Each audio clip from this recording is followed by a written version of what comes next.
Hey y'all, and welcome or welcome back. It's Mo here. And as we wrap up the year, in today's video, I'm going to share with you all the pieces that I've sewn in 2023.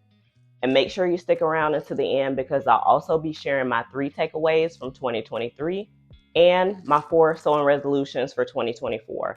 So if you're curious to see all the pieces that I've sewn this year, then stick around.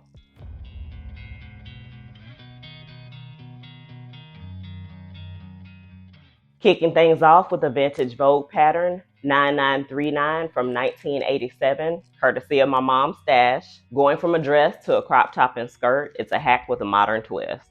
And these 2 pieces were sewn up in a chunky olive green rib knit. Next up is the Blomma tank from Paradise Patterns and McCall's 6996, a cardigan. I sewed these 2 pieces up in an ivory rib knit for a medium length cozy set. Now McCall's M6996 is one of my 5 handmade essential patterns. So for these coordinating sets, you are going to see this cardigan repeated. And I did it again, this time with a self-drafted racerback tank and a little bit of a longer length and a coral rib knit. And I repeated the self-drafted combo with another rib knit olive green fabric, but this time in a crop length on the cardigan. The first top on the list is Vogue 1973, a bishop sleeve pussy bow blouse. And I do have a sew along available for this one. I'll leave a link in the description box if you're interested. And I made this one up in a navy dot silk stretch woven fabric. Second top on the list is the Liza blouse by VikiSews, and this one I did in a yellow crepe. This blouse had some gorgeous detail. I enjoyed the roller loops down the center front and especially on the sleeve. Very intricate little details, and the pleating is just spectacular. And did you know, in addition to sew-alongs, I also have sketch tutorials here on my channel. For more information about the sketching tutorials, I'll leave those links in the description box below as well. So moving back into the tops, I did the Camillia blouse by Move Fabric in 3 different versions. The first version in the yellow crepe fabric, just playing around with the shirring. Second version, I did it in navy blue linen, playing around with the shirring as well. And then the third version of this top, I did in a brown Ankara with orange and yellow circle print. This next blouse is a modified McCall's M7436. It's a pussy bow crop top that I did up in a hammered floral silk. The 2 modifications that I made on it were just making it sleeveless and shortening the length. And lastly, for my tops, I have this button up cream and blue stripe linen blend. Now I used McCall 7330.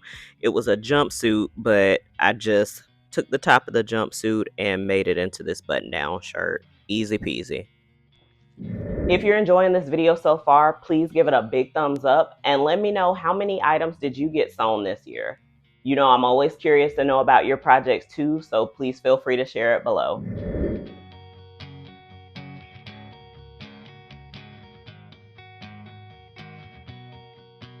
Next up, for the bottoms category, I sewed up 3 different Simplicity Shorts patterns. 9714 in a navy blue Ankara fabric with green and yellow florals. Second pair of shorts is 9545. These ones I made in a cream and navy striped linen blend. And the last pair of shorts is 8558. These were done up in navy blue linen.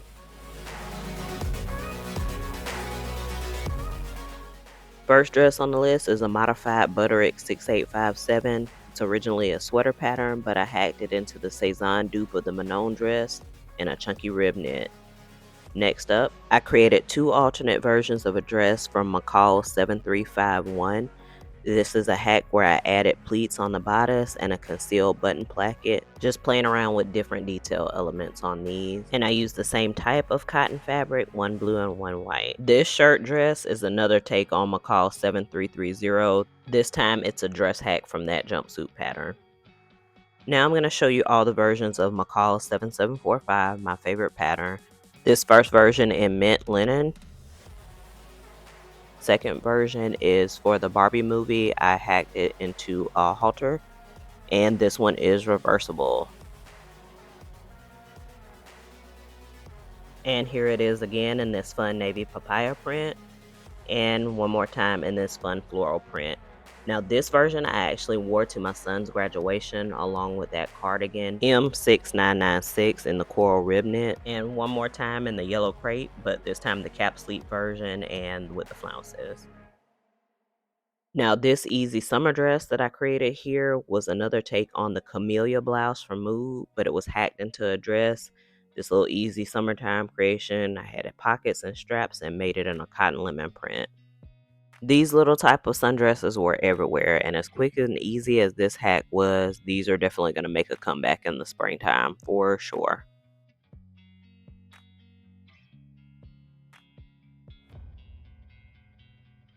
And last but not least, I did a hack of the McCall's 8030, the Josie dress. This was a Pinterest inspired hack, and I made it in a cream and green leopard print. This one is by far my favorite hack. I think I can actually say it's my favorite piece that I've made this year. And if you don't know, for this one, I do have a full sew along, full breakdown on the pattern modifications to show you how I put this one together. The info for that sew along will be below too.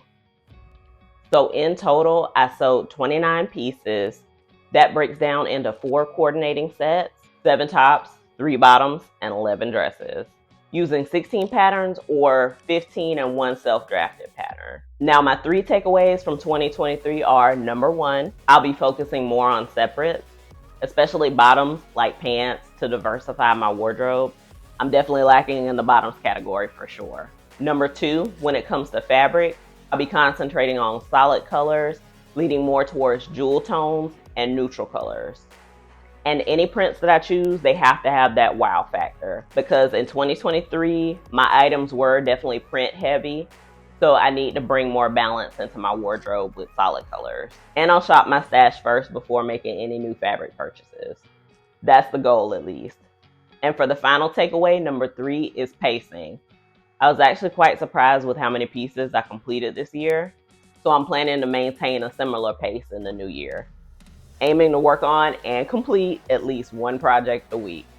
And for my 4 sewing resolutions of 2024, number 1 is to sew with intention. So I'm going to do my best to ditch impulsive shopping habits when it comes to fabric and patterns. Every project needs to have a purpose. I'm going to focus more on thoughtful planning. Number 2, I'm going to clear the cyber clutter. And what I mean by that is, in my phone, I have more pictures of inspiration photos of clothing than I know what to do with.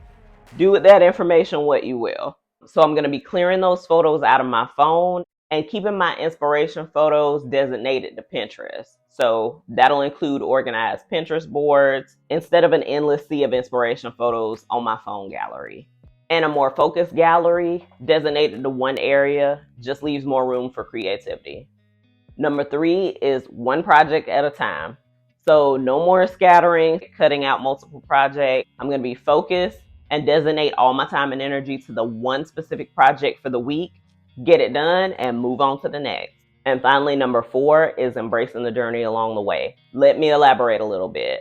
So for the longest time, I hesitated making clothing for myself simply because of my weight fluctuating from one extreme to the next. And it seems like I was always waiting to be at a specific size before I decided that I was going to make clothing for myself. So starting in 2022 and especially in 2023, I said no more.